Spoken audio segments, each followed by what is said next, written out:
Rose, talk us through the various stages of divorce and the associated costs then. Sure.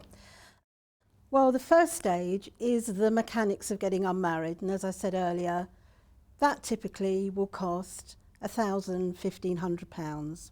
That's the easy bit.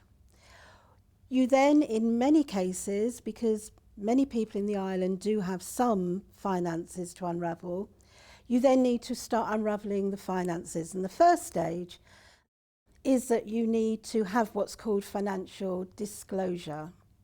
And that means that you have to exchange quite detailed financial information.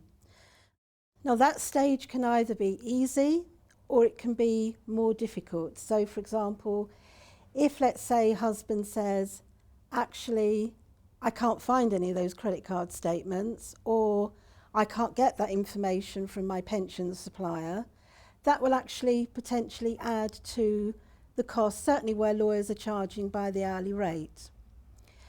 You then get a stage whereby you know what is in the matrimonial pot, and that means that you can begin to negotiate. Now, at that stage, ideally, couples will negotiate, and that can be done in a variety of ways.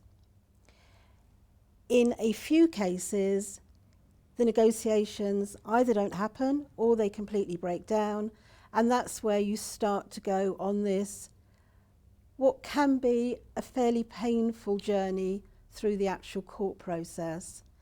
And at the end of that process, you have what is called a final hearing, which could be a day in court, or it could be up to 10 days in court. It just depends on all of the issues in a particular case.